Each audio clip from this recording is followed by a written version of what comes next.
Meus irmãos e minhas irmãs, muita paz a todos. É um prazer estar aqui, conhecer mais uma casa, nessa jornada de estudos por essa região do estado de São Paulo.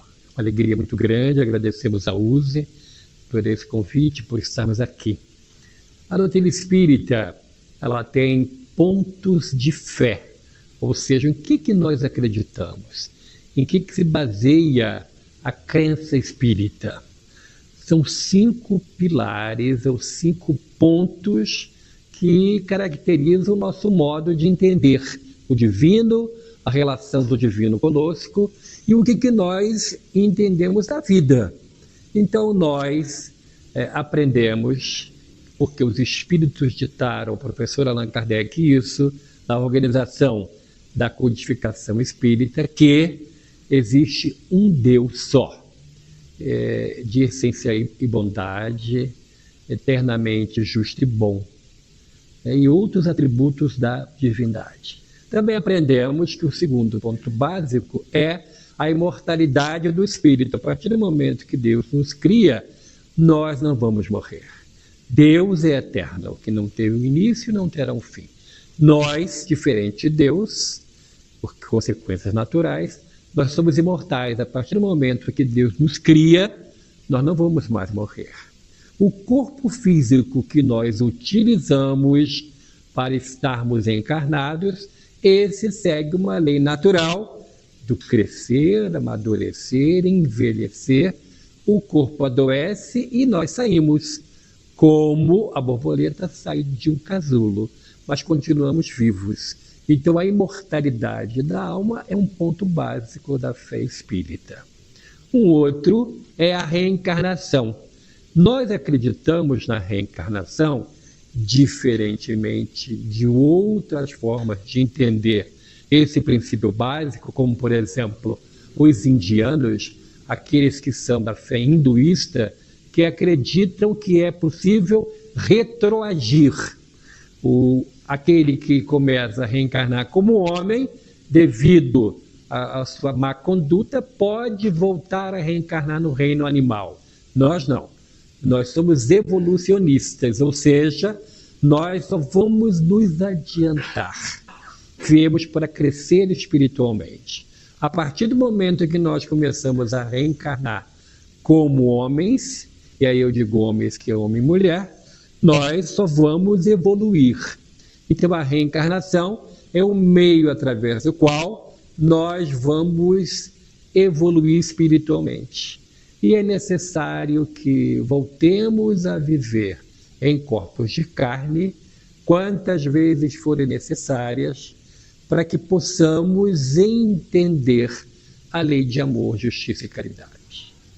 Deixar de lado vaidade, orgulho, egoísmo, e começarmos a entender a vida de maneira mais prepositiva, ou seja, daquilo que é virtude, daquilo que se aproxima do amor divino.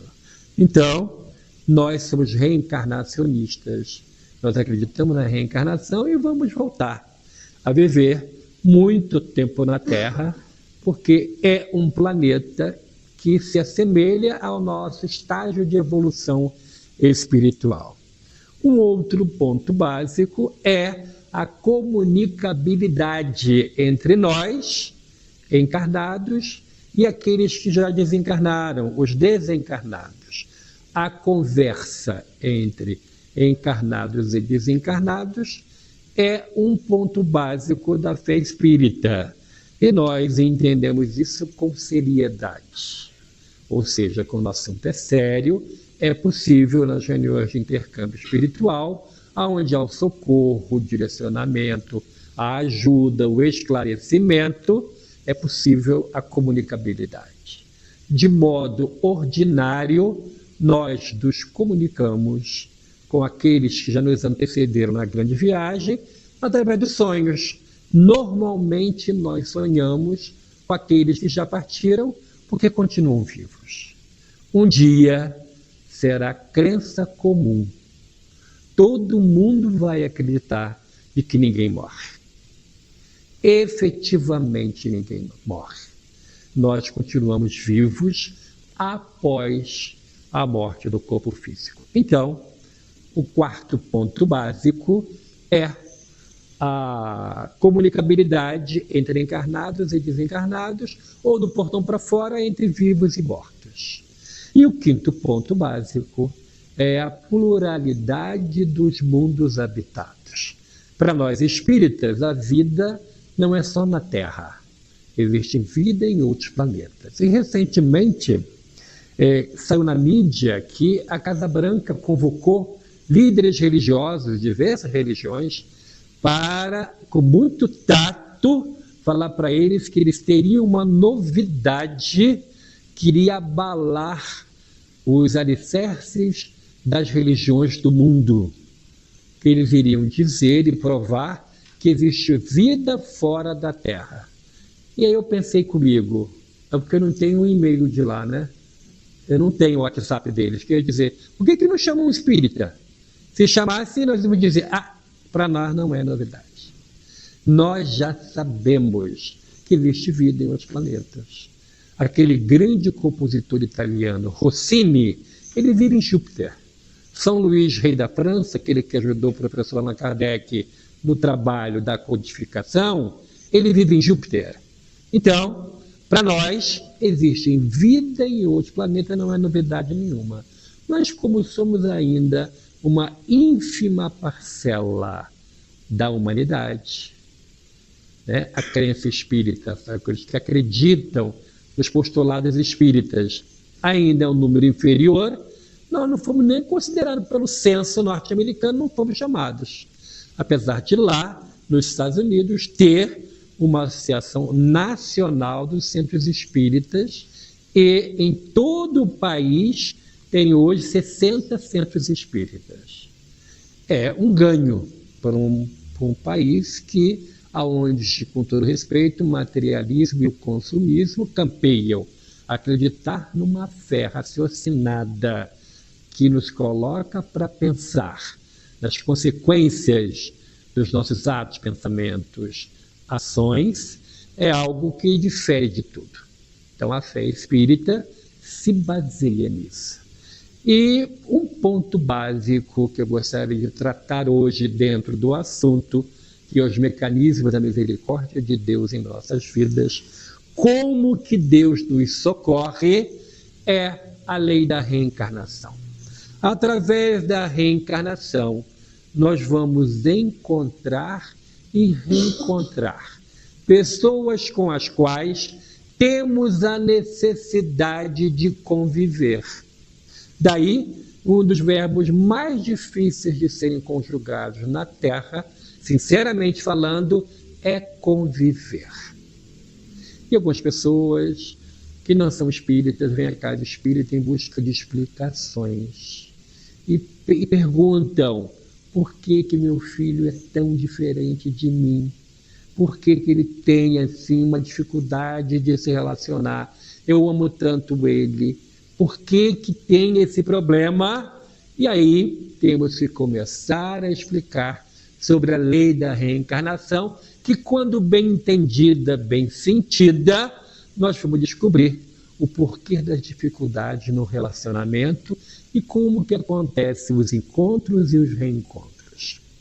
Nós sabemos também, baseado nessa premissa da lei da reencarnação, que a família é o meio através do qual nós vamos, de forma natural, reencontrar as pessoas. Espíritos que são ligados a nós por diversas reencarnações. Nós sabemos também, pelo estudo da doutrina espírita, que, de ordinário, nós reencarnamos no mesmo grupo familiar, trocando às vezes os papéis. Às vezes, numa mesma encarnação, você com 3 aninhos tinha um avô que gostava muito, um relacionamento muito bom, e quando você fez 5 aninhos, o avô desencarnou. E daí, quando você casa, com 25, 30 anos, o primeiro filho te ama muito, te agarra, te beija, e você tem um carinho especial, é o avô que voltou. Na grande maioria das vezes, isso é possível. Não é impossível. Depende muito da programação reencarnatória e daquilo que se faz necessário para que possa acontecer os reencontros.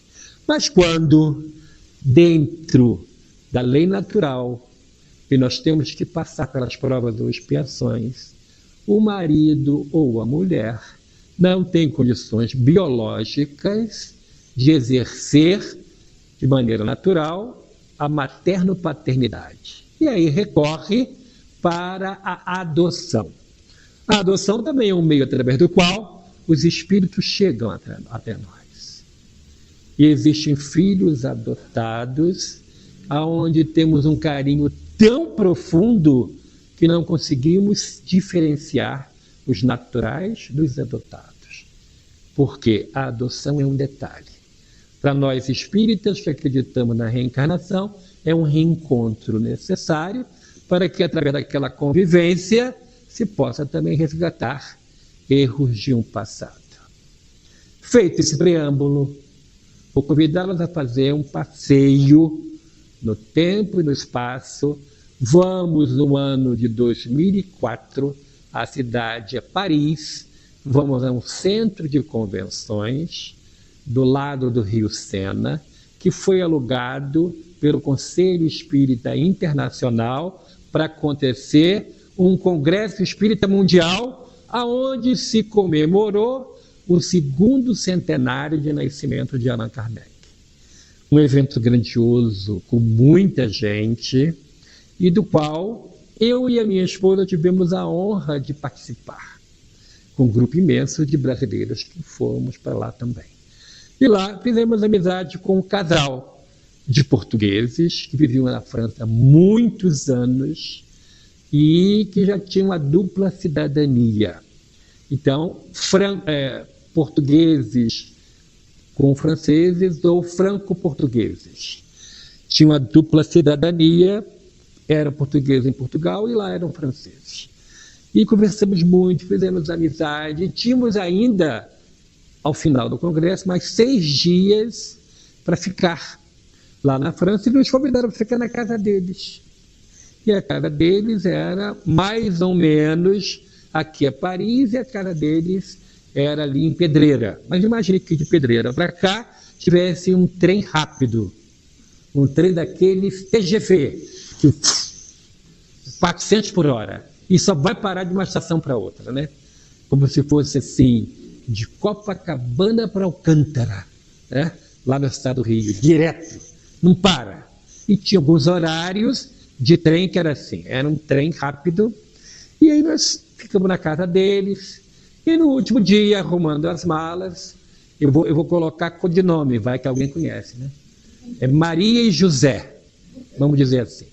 Maria falou assim, espíritas, Maria médium, José doutrinador, e como lá em casa é o contrário, eu que sou médium, mulher que é doutrinadora, né? E Maria falou assim, Hélio, eu tenho um pedido a lhe fazer. É claro que a gente pode ajudar. Eu sei que você é advogado, que mora no Rio de Janeiro, e eu tenho a certeza de que eu tenho um filho que mora no Rio de Janeiro. Eu falei assim, como assim? Você já teve um filho, seu filho mora lá? Não estou entendendo. Não, espiritualmente falando. Ah, espiritualmente falando, muito bem. E aí, o que eu posso ajudar? Eu fiz um processo chamado Habilitação para Adoção Internacional na França, está todo traduzido para o português e gostaria que você fosse nosso advogado no Rio de Janeiro para adotar a criança. Habilitação, tradução juramentada, né? E aí eu trouxe o processo para dar entrada. Mas antes ela falou assim, eu já fiquei sabendo que lá tem um catálogo de crianças para adoção internacional. A adoção no Brasil, segundo o Conselho Nacional de Justiça, o brasileiro que se candidata à adoção, segundo a estatística do CNJ, diz que o brasileiro quer menina branca até 2 anos. Passando disso, o brasileiro não quer. Então, preferência para recém-nascido. E menina e branca. Então, olha o que sobra, né? Quando você vai fazer a sua habilitação para adoção, tem lá um questionário, fala assim, qual o perfil da criança que você quer? Você pode colocar qualquer criança, qualquer cor, qualquer idade, com saúde, sem saúde, você pode marcar isso, e se você marcar com muitas opções, o fórum te chama em uma semana. Mas se você marcar menina, branca, recém-nascida, vai ficar na fila 10 anos, porque todo mundo quer. E aí, eu falei assim, mas eu vou dar entrada, você falou que é um menino e não estou entendendo. Não, eu sei que lá tem um catálogo com foto das crianças para adoção.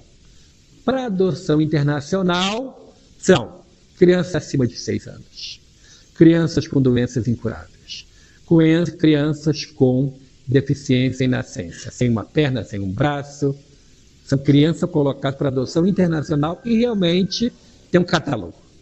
No fórum principal da capital de todos os estados tem um departamento de adoção para o estrangeiro.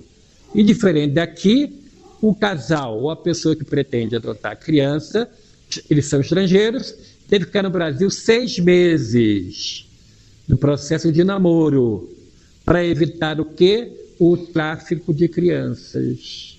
Aqueles que vêm para a criança para matar e arrancar os órgãos. Então, tem todo esse cuidado. E ela falou assim, você vai lá, tem um catálogo, e você, quando vê o meu filho, você vai saber quem é. Eu falei, não vou saber não. Como é que eu vou saber? Mas você não é médium, você não mistura mediunidade com isso não. Não, mediunidade é coisa séria, coisa santa, mas você vai sentir. Como é que eu vou sentir? Você vai sentir as carnes tremerem. Sabe? Carne tremer? Isso deve ser português de Portugal, porque eu nunca me dizer isso, carne tremer.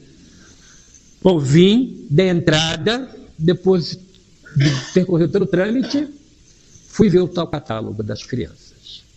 E a moça, a cartorária ou a serventuária, me mostrando o catálogo, parecia assim, aquelas moças que vendiam Avon, que sangrei, né? Esse aqui é bom, esse aqui é um espetáculo, não sei o quê. E falava, essa aqui tem 12 anos, não tem uma perna, mas é uma maravilha, ela toca piano. Essa aqui sabe bordar, essa aqui, e mostrando as fotos. E depois, assim, de 60 crianças, tinha 200 crianças. E eu ali, pacientemente olhando as fotos. Tem uma hora que ela passou rápido 2 páginas. E eu falei assim, você passou uma página. Eu acho que tem uma criança aí. Eu falei, não é bobagem. Eu disse, mas por quê? Essa criança que está aqui não vale a pena. Vamos seguir adiante. Eu falei, como que não vale a pena? Não, olha, antes de eu te mostrar a foto, eu vou te dizer. Trata-se de um menino, o nome é João, e é filho de maluca. Então, tem tudo para ele ser maluco.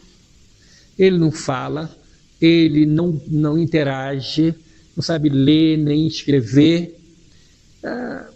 Os seus clientes lá do exterior, merece uma criança assim, tanto quanto melhor. Eu disse, mas como assim? Deixa eu ver. Aí ela assim, relutando muito, virou a página e mostrou o João. Quando eu vi João, a carne tremeu. Pensava, não é possível. A carne tremeu, eu falei assim, meu Deus do céu, e agora? Eu falei assim, olha, não quero ver mais nada, eu quero conhecer João. Aí ela olhou para mim, João não, né? Eu falei, mas como João não? Não, eu quero conhecer João. Não, mas João, ele pode ser maluco, ele pode ter muitos problemas. Não vale a pena, os seus clientes não merecem João. Deixa eu conhecer João. Aí o João ficava numa casa para a justiça, um abrigo da justiça, na cidade do Rio de Janeiro, que foi a casa do primeiro juiz de menores do Brasil, que fica no pé da montanha do Cristo Redentor, no bairro chamado Cosme Velho. E era um local assim lindo, muitas árvores, uma chácara, uma casa muito grande. Fizeram um anexo de um lado do outro, com quartos, e era administrada por uma ONG de freiras francesas. Perdão, freiras italianas. E eu cheguei lá, fui com a minha mulher, eu cheguei e mostrei para a assistente social o ofício do juiz, eu queria conhecer João como advogado. Ela olhou, João não, né?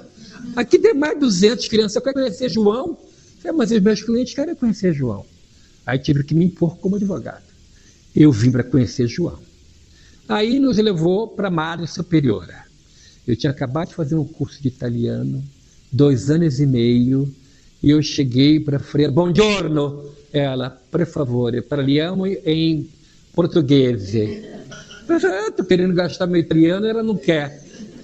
Então tá bom, bom dia. Ela, bom dia, qual é a criança? Assim mesmo. Aí a assistente social, é João. João não, né? Eu disse, mas o que está vendo? Não posso credere. Ela é portuguesa, mas não posso credere. Não posso acreditar. Aí ela falou assim, tá, é ordem do juiz, né?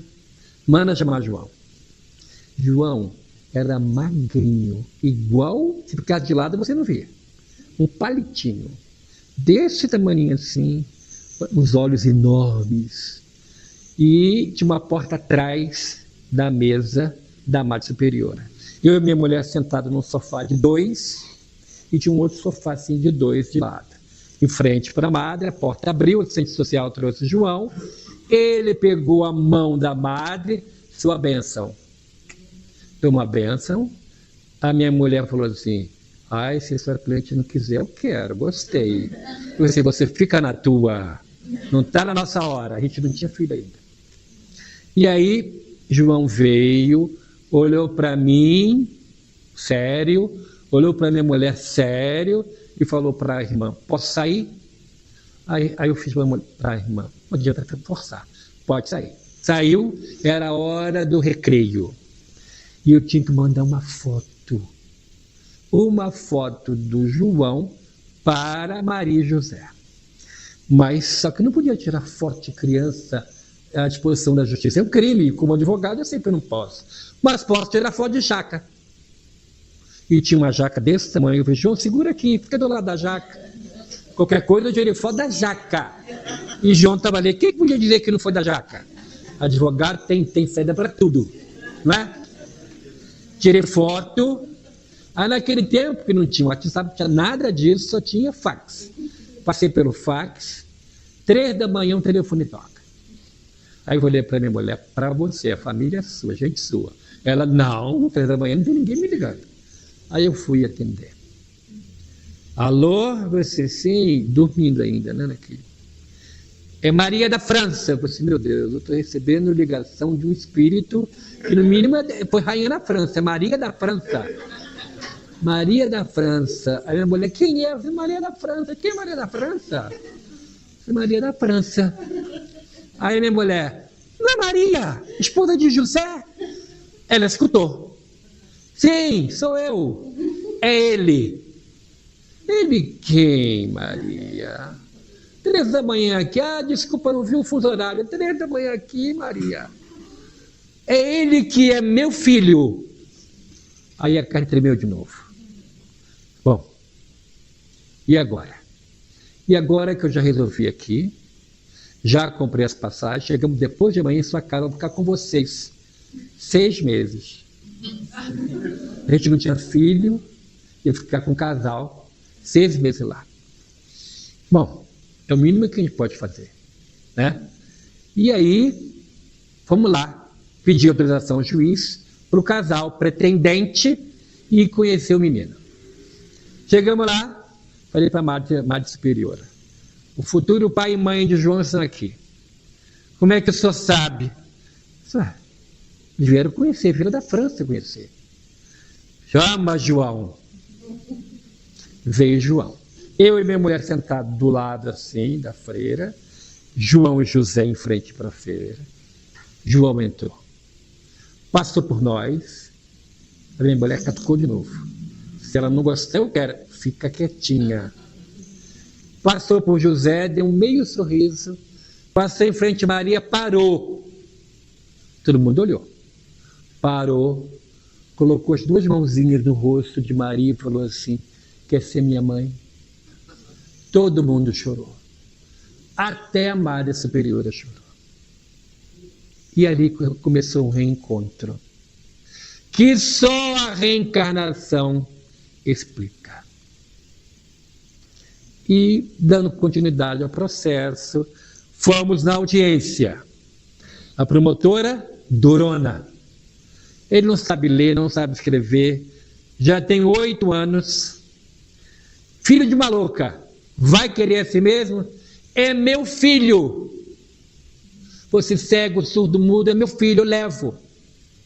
Eu falei, você fica mansa, é autoridade, é promotora. E ela alterada, né?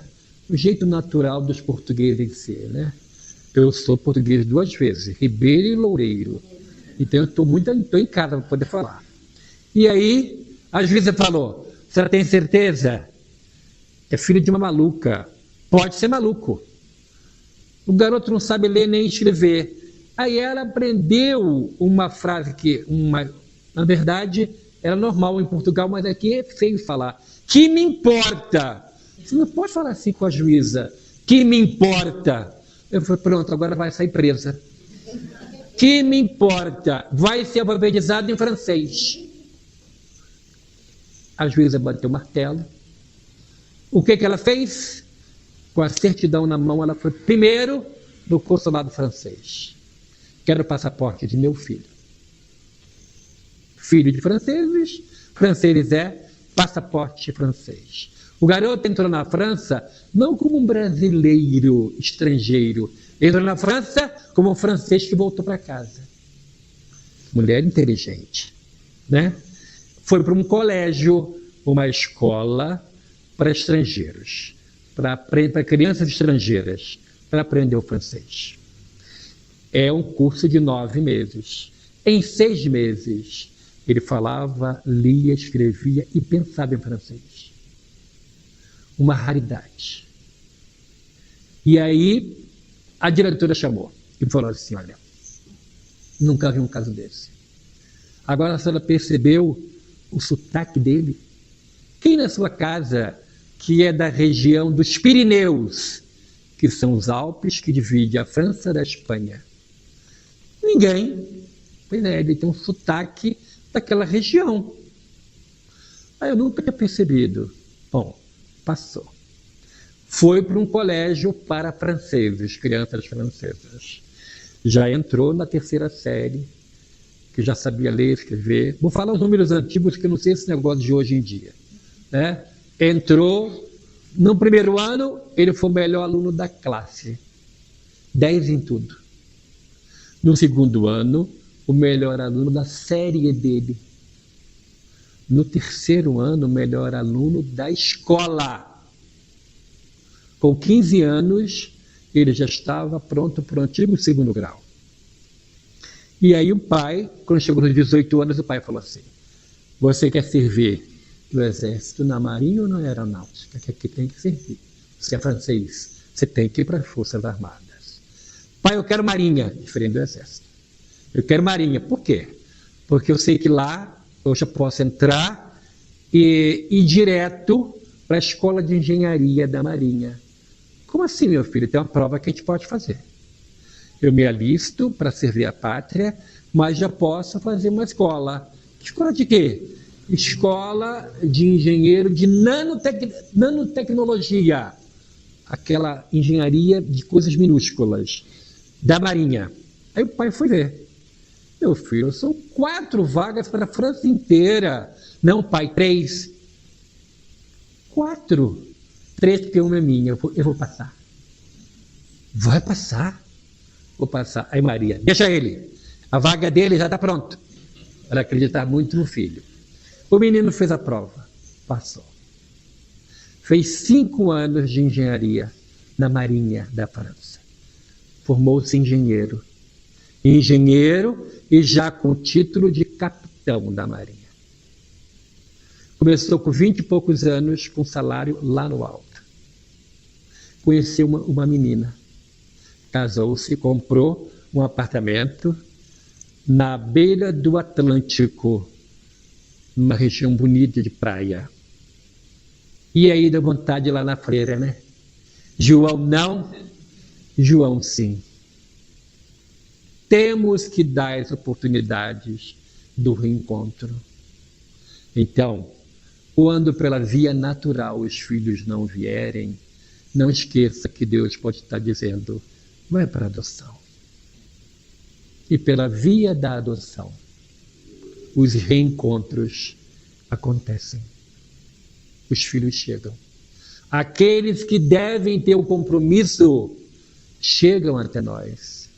E são pessoas com as quais nós vamos conviver, aprender a amar. João, já formado, casado, falou assim, pai, eu quero ir ao Brasil. Quero rever o tio Hélio, a esposa dele, quero ir lá no Rio de Janeiro. Mas, claro, você tem sua vida, você é casado, mas eu quero que vocês venham comigo. E aí, eles vieram, era férias de João, vieram. Aí ele falou assim para mim, quero falar com você, tio, sozinho no quarto. Entrei no quarto e ele falou assim, me leva lá. Lá onde, meu filho? Aonde ela está enterrada. Ela quem, meu filho? Aquela através do qual Deus me mandou na terra. Eu sei que ela morreu. Nem eu sabia. Ela era uma louca, vivia pelas ruas. Como é que eu vou achar? Aí entrei com o nome dela, um site da Secretaria de Segurança Pública para fazer busca de certidões de óbito. Achei. Era um nome diferente. Achei, tinha sido enterrada numa cova rasa, num cemitério, num subúrbio, no Rio de Janeiro. E aí fomos lá, eu e minha mulher, os pais de João e João. Um calor. Se vocês sentem calor aqui, nunca aceitem convite para ir ao Rio de Janeiro no verão. Vocês vão voltar torrados, queimados de 3º grau, né? É quente, é muito quente. Eu falei para ele que lá só tem 2 estações, quente ou muito quente. Essa jaqueta eu comprei há 4 anos atrás, para um frio em Minas. Só comecei a usar hoje. E ai de mim se não tivesse trazido para cá.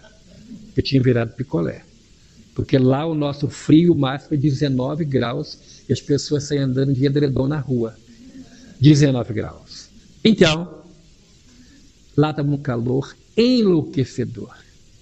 Chegamos na administração do cemitério, num subúrbio, um cemitério bem pobre, para pessoas indigentes. E eu falei assim, meu filho, vamos na administração, a gente dá o nome, ver onde está. Eu sei onde está, tio. Como é que você sabe? Eu sonhei. E ela me dizia, está aqui. E aí fomos andando. E ele parou. Aí tinha uma plaquinha pequenininha com o nome dela. Ficamos afastados, ele ajoelhou, pegou a areia, amassou com a mão e falou, muito obrigado. Através de você, eu tive a oportunidade de voltar à terra e encontrar meus pais.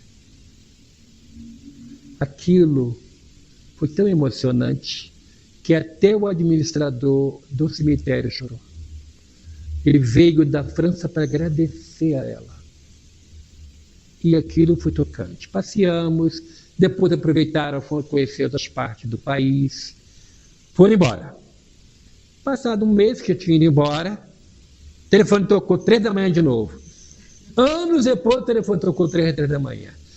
Eu já era pai, já tinha 2 filhos, e a mulher, acorda que é para você. Ah, meu Deus, eu fui lá atender. É Maria da França. Eu falei, não. Maria da França de novo, é um espírito. Ela, não, é a esposa de José, é a mãe de João. Eu tive um sonho. Você me ligar 3 da manhã que você teve um sonho? Ah, desculpa, eu esqueci do fuso horário. Tudo bem, então conta o sonho. Espera um pouquinho. Fui no banheiro, lavei o rosto, para poder ficar bem vivo. Fala do sonho. Eu sonhei Eu tinha 14 aninhos. Era filha de um conde na Europa, na França medieval. Eu fiquei grávida. O meu pai, quando soube, colocou numa carruagem e viajamos 3 dias e 3 noites até começar a subir uma serra. E paramos lá no pico da serra. Era um convento. Freiras italianas que administravam o convento de Nossa Senhora de Montserrat. Ali, mais ou menos próximo de Andorra, que é um principado que fica entre a França e a Espanha. Bem no alto, num local de Alpes. Caía muita neve. E eu fui retirada, fui colocada lá. E na hora que o meu filho nasceu, eu pedi para ver. E a freira falou, seu pai falou que não pode ver. Nos pagou muito para você não ver. 3 dias depois eu comecei a ir embora para casa. Nunca vi meu filho, mas eu perguntei, é menino ou menina? É menino. Então, dá o nome de João. Deu o nome de João. Quase 400 anos depois, se reencontraram. A vergonha e não saber lidar com uma gravidez indesejada fez com que aquele pai levasse a filha para bem longe e depois que a criança nasceu, deixasse a criança lá. Mas ela precisava conviver com aquele espírito. Ela precisava ter aquela experiência. E a misericórdia de Deus, através dos mecanismos de Deus a nosso favor, promoveu esse reencontro. E eu sou muito grato a Deus por ter participado, uma coisa mínima, para ajudar esse reencontro. Ele hoje ama profundamente o pai e a mãe. A adoção é um detalhe, porque o que vale são os laços de amor, que ficam para todos sempre. E de vez em quando, ele manda mensagem. Aí manda uma foto de um menino. Tio Hélio, o meu filho nasceu. Mas que lindo! Quero colocar o seu nome, pode? Eu falei assim, meu nome?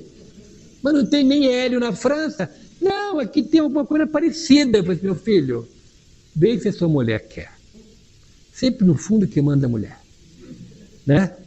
Então conversa com ela, chegando num consenso. Aí chegou Elliot, que é o nome em inglês, mas muito comum na França. Então ficou Elliot, um sobrinho neto que eu tenho na França. Os laços do amor permitem essa oportunidade. Então, para nós espíritas, a reencarnação é um fato, não é uma teoria. Através da reencarnação, vamos reencontrar as pessoas com as quais temos laços de carinho. Então, muitas vezes, a gente que é filho não consegue entender o extremo cuidado que o pai e a mãe têm com a gente. E fala assim, como lá os meus dizem, pai, você me sufoca. Não, não sufoca, é amor. Porque o pai e a mãe que não ama, não está nem aí, nem dá bola. Quando o filho sai, meu filho vai com Deus, olha a hora que você vai voltar, cuidado, que Deus te abençoe, nada de excesso. Eu falo assim lá em casa, não faça nada que você tenha vergonha de me contar. E olha que os espíritos vêm tudo e me falam tudo. Eu sou médium. Ai, pai, de novo com isso? Eu sei tudo. Não, e quando eu era pequenininho eu falava, papai e mamãe sabem tudo. Não mente para nós. E se mentir, o nariz vai ficar vermelho. Eu nunca vou conseguir ver o nariz vermelho. Aí quando fala, você está mentindo. O nariz está vermelho. O que é isso? É um compromisso que a gente tem. Cuida do meu filho. O filho que eu te emprestei. Porque no fundo são todos filhos de Deus. Ninguém ninguém é nosso. Tudo é de Deus. E existe um momento em que Deus pede de volta. Temos que entregar. É uma dor que visita o coração humano, e lá no livro dos Espíritos diz que é uma das maiores dores que o ser humano tem, e é muito, muito mais difícil. O pai e a mãe enterrar um filho, uma filha, é uma dor enlouquecedora que a misericórdia divina permitiu que, através da mediunidade de Francisco Cândido Xavier, no único dia, na única noite que ele tinha livre na semana, ele pediu a Emmanuel: eu posso funcionar como carteiro, trazendo notícias do outro lado da vida? E Emmanuel falou: pode. E assim aconteceu. Eu tenho uma grande amiga que era amiga pessoal dele. Morando lá na nossa cidade, ela foi diretora no meu primeiro mandato, de frente da Federação Espírita do Estado do Rio de Janeiro. E ela falou: Hélio, vamos lá em Chico? Você não tem coragem. Não tem coragem porque ele lê pensamentos. Eu estava à frente de uma federação. Se eu chego e falar assim, está fazendo tudo errado, eu não sabia onde enfiar a cara. Então eu falei: não vou. E ela, quando foi, falou assim: Hélio, eu trouxe o recado de Chico. Eu falei: não quero saber. Não, fica calmo. Aí ela falou assim: ele disse que você fez uma pergunta a ele. Eu falei: como é que ele sabe que eu fiz uma pergunta a ele? Eu não falei para minha amiga: eu não vou mais fazer pergunta para ele. Não falei, pensei. Ele captou. Captou o pensamento e falou assim: diga para o irmão Hélio que na condução da Federação Espírita, como da Casa Espírita, siga o que diz Jesus e Kardec. Nunca vai errar. Coisa simples, mas profunda. Siga Jesus e Kardec. E foi assim que eu fiz. Durante os 3 mandatos na Federação, um período conturbado, Jesus e Kardec. A Casa Espírita, Casa de Batuíra, que vocês vão conhecer agora, Jesus e Kardec. Lá em nossa Casa Espírita, que é uma casa situada numa área carente, no município de São Gonçalo, que é o segundo maior município do estado do Rio de Janeiro, 1.100.000 habitantes, tem nichos de pobreza, tem bolsões de miséria. A nossa Casa Espírita foi fundada exatamente em um bolsão de miséria, num bairro muito pobre, cercado por comunidades carentes. E desde o ano 2000, a Casa de Batuíra tem um trabalho de inclusão social de famílias que vivem abaixo da linha da miséria. Nós capacitamos as mães, porque praticamente não tem pai. Pai só faz o filho e vai embora. Capacitamos as mães para o mercado de trabalho, para evitar de ficar dependendo de socorro de Bolsa Família, de socorro de cesta básica. Então elas aprendem a cozinha industrial, a trabalhar em self-service, aprendem costura industrial, que lá é um polo de costura, e aprendem aquilo que antigamente chamava manicure e pedicure, e agora embelezamento de pés e mãos, né? Eu tenho que me atualizar no modo como se fala. E dali elas conseguem produzir. Porque, na verdade, a grande maioria não quer ser escravo de ficar pedindo, querem produzir. E muitas são encaminhadas para o mercado de trabalho, estão trabalhando, carteira assinada, e estão colocando pão com suor em casa. As crianças ficam conosco. Estamos com 120 crianças, nem estamos nenhuma verba pública. 3 refeições ao dia.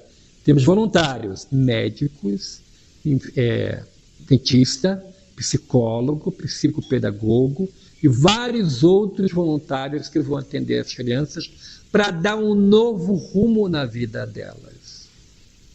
Um novo rumo. E aprendem muito. Detalhe, mais de 80% das famílias que são atendidas, que trabalhamos com famílias, projeta trabalhar com famílias e não só com crianças, são protestantes, mas respeitam a nossa fé. Acreditam que é possível a convivência pacífica entre pessoas de credos diferentes. Sabem que somos espíritas e respeitam. Isso é muito importante, porque a intolerância religiosa está grandiosa ainda no país, fazendo vítimas e vítimas a cada dia. E, detalhe, quando elas chegam, e estão sendo mães muito cedo, chegam da maternidade, passam em frente à casa espírita, batem no portão e pedem para entrar. E vão no salão de reunião e pedem um passe para aquela criança recém-chegada à Terra. E você abençoa a vida de meu filho, tio. E a gente faz uma oração. Como o professor Allan Kardec nos ensina, no capítulo 28 do Evangelho segundo o Espiritismo, prece por um recém-nascido. Nós rogamos a Deus por aquela criança. O respeito é tão grande pela nossa fé que pedem que nós oremos pelas crianças. Temos então esse trabalho grandioso com famílias e sem ter nenhuma renda própria, né? Nós vivemos a caridade do povo, vendemos de eventos, de bazar que nós temos e de livros que a gente traz, que são doados para nós, ou livros de nossa autoria, para quem quiser e puder, ninguém é obrigado a nada, a ter livros espíritas, é um preço proporcional. E dessa vez nós trouxemos esses livros aqui, para quem quiser e puder nos ajudar. Orientações quanto à dependência química, que são orientações espirituais, que os guias e mentores de nossa casa ditaram sobre a parte espiritual da escravidão das drogas, que é a obsessão. Trouxemos Dr. Marcha em Dois Planos, que é a história de um benfeitor espiritual, o primeiro médico homeopata de Niterói, amigo pessoal do Dr. Bezerra de Menezes. Juntos fundaram o Instituto Hahnemanniano do Brasil, que existe até hoje no Rio de Janeiro. E é o governador espiritual do estado do Rio de Janeiro, e é meu pai.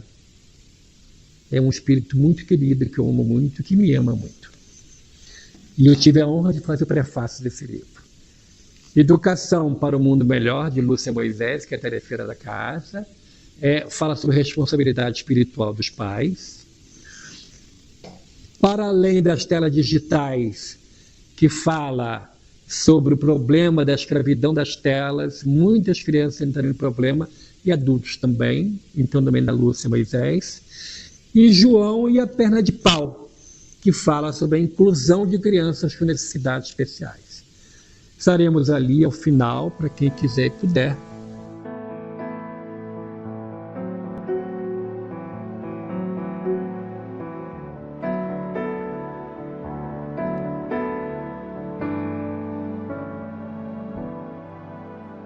Ninguém é tão sozinho que não possa acompanhar. Se ninguém é tão pobre que não doe simpatia. Ninguém é tão triste pra rir sem agonia. Ninguém é tão vazio que não encha um olhar de alegria. Nem tão amado que não sinta solidão. Nem tão errado que não possa ter perdão. Nem tão apressado que não pare pra ver a beleza da vida enquanto o sol insiste em nascer.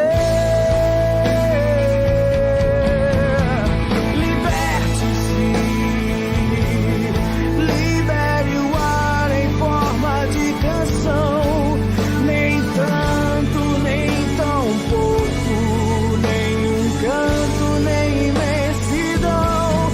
Queira-se bem, ame a quem não mereça.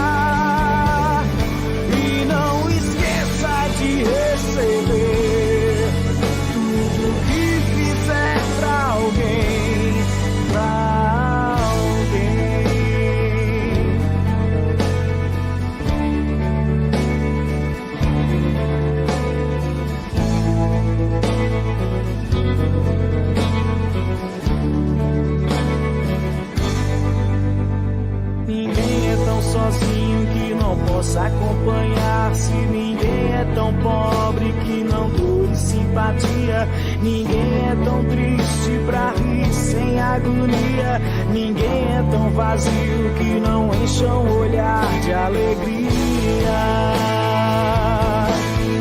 nem tão ferido que o amor não cure, nem tão caído que a fé não segure, nem tão apressado que não pare pra ver a beleza da vida enquanto o sol insiste em nascer.